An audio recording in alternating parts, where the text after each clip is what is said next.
Every hour around the globe, neglected gamers feel lonely, shunned by their multiplayer counterparts.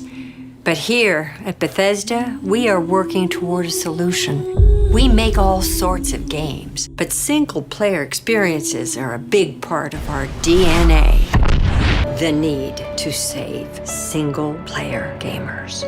Something that I only found out recently is that Lynda Carter's husband is the CEO and chairman of ZeniMax Media, which is obviously the parent company of Bethesda. Why did I start this video off with that detail? Honestly, I don't really know, but it does make some sense of how or even why Lynda Carter would participate in this promotional video for Bethesda. But back in December 2017, during the Video Game Awards, this little Bethesda advertisement played, and at the time it was pretty funny, mainly because it was a shot at the incompetence of Electronic Arts, who pretty much had turned their backs on single-player games, but it was also showcasing Bethesda's love and support for making single-player games. Remember, this was right in the middle of the whole Star Wars Battlefront 2 controversy, and for a while Electronic Arts just could not escape the spotlight as they continued to make pathetic decisions and statements. The whole gaming industry was taking shots at EA, and I'll say it was the one time we all could come together and agree on just how Electronic Arts is as a publisher. Thankfully, speaking as a content creator, it's pretty spectacular and amazing how consistent EA is with their screw-ups. Anyway, the important thing to note about Electronic Arts is while they've almost always been a horrible publisher, back about a decade ago they delivered some of the best single-player games ever, from Dead Space to Mass Effect to Dragon Age Origins to Mirror's Edge. But once they started to see that live service or games as a service money,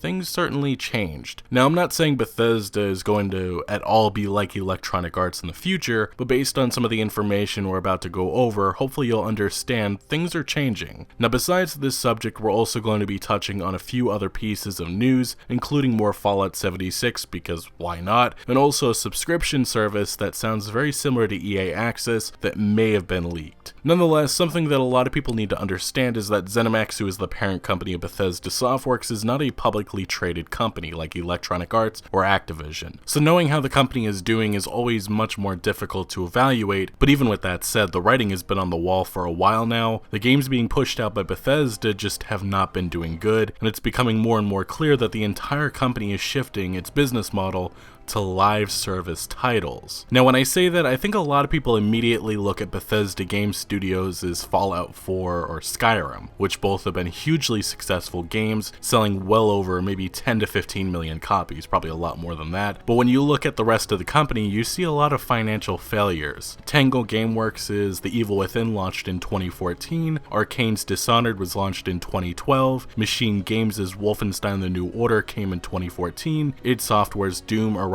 in 2016, and all four of these games appear to have been major financial successes. Again, because ZeniMax is a private company, we don't have actual public sales data, but based on some of the leaks over the years of Steam and PlayStation 4 sales data, as well as some of the publicly released physical sales data that we actually do have, we clearly can see that these games sold pretty well, but unfortunately, in recent years, it's been a different tale. The Evil Within 2, Dishonored 2, Dishonored Death of the Outsider, Wolfenstein 2 The New Colossus, and Prey all were met to mostly positive critic and user reviews, but that unfortunately did not translate to sales, because all of these games were quite frankly huge flops. Obviously, this can be blamed on a variety of factors such as competition and bad release dates, but no matter what, these games just did not sell. So what does this mean? Well, as I said earlier, the writing has been on the wall for a while, and Bethesda Studios are pursuing more live service games. Wolfenstein Youngblood, a co-op experience. Doom Eternal, a game featuring both single-player and multiplayer. Fallout 76, an online survival shooter. Elder Scrolls Blades, a free-to-play mobile game, and Prey multiplayer DLC was all announced at E3 2018. Now, the one game announced pre-E3 2018 was Rage 2, and it for the most part is a single-player only experience, although it has been said that it will have some sort of social component, and there likely will be some sort of microtransactions. So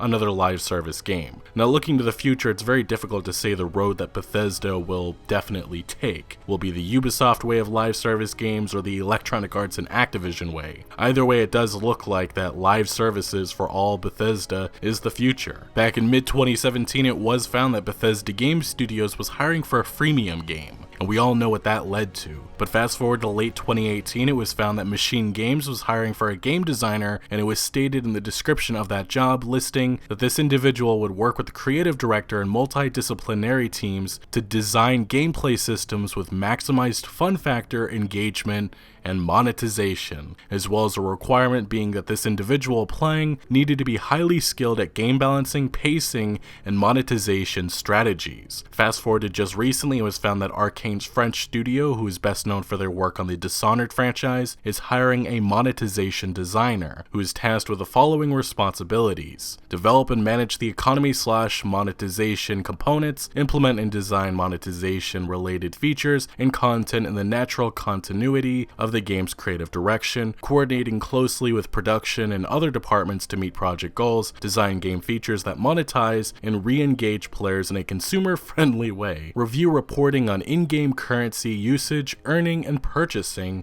drive initiatives for monetizing the customer base. And additionally, just some of the requirements for an individual playing is experience as a monetization designer or a similar role in the gaming industry and excellent knowledge of the monetization of video games. During QuakeCon 2018, it was stated by Arcane lead designer Ricardo Behr that Dishonored was now resting and that they were looking into incorporating multiplayer into future games. Also, it was found on job listings in late 2018 that hinted the Arcane studio would be adapting a games-as-a-service model for whatever their next project is. This latest job listing all but confirms that. Additionally, ZeniMax Online Studios developer The Elder Scrolls Online seems to be working on an unannounced MMO based on a new IP, and maybe less surprising is that they are hiring a lead monetization designer for that project. Now, for Bethesda Game Studios, director Todd Howard has said their upcoming game Starfield and The Elder Scrolls 6 will be purely single-player games, although the one big question mark I now have is, will they have live service elements? Just recently I got around to playing and finishing Far Cry New Dawn, a single-player experience coming from Ubisoft that features a boatload of quote-unquote optional microtransactions.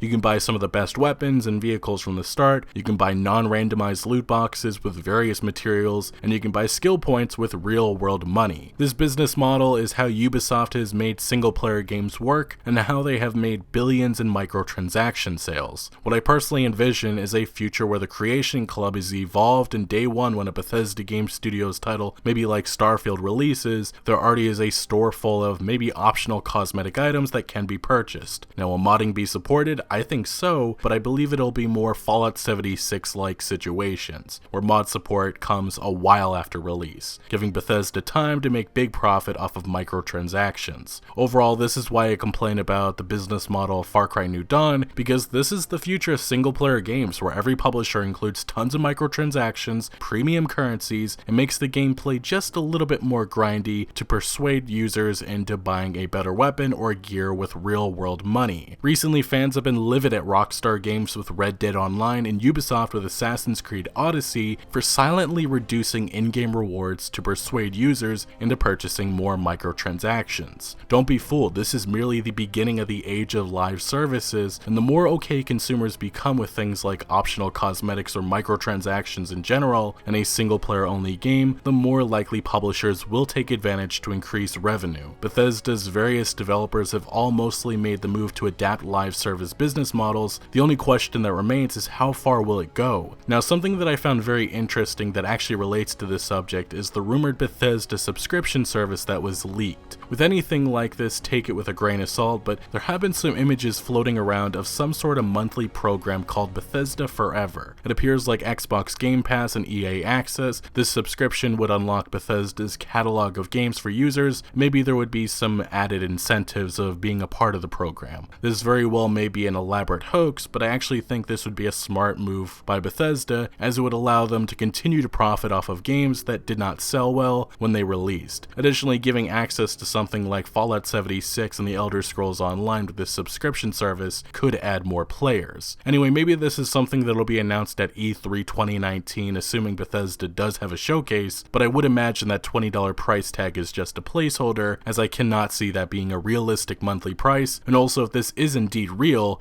please let this not happen. We do not need more confusing release schedules. But finally, to the last part of this video, I wanted to briefly go over the latest with Fallout 76, and something that I consider an achievement is that there really hasn't been any massive controversies as of late, except for someone who invested 900 hours into the game getting the banhammer. Yeah, a lot of you guys have been asking for my opinion on that mess, and for the last number of months, there have been numerous reports of unfair bans. Bethesda has denied that any bans have been wrongly done, but there has been a lot of doubt cemented over that statement, and now we have this odd situation with a 900-hour player, someone who gathered so much ammunition and was the victim of the anti-cheat system, or someone who is just lying. This user still has received no answer from Bethesda on his banning, and still is claiming innocence, so I don't know what to believe, but I find it pretty sad the most loyal player to Fallout 76 may have been screwed by Bethesda's potentially flawed system. Now, besides that, Bethesda has revealed the 2019 roadmap for Fallout 76, and I have to say, if you stick with this game, it looks like there may be some really enjoyable content coming down the road, but the problem for Bethesda is going to be getting players to come back, and even getting players' interest to begin with. Fallout 76 did not sell very well, going on sale by 50% just weeks after launch, and this experience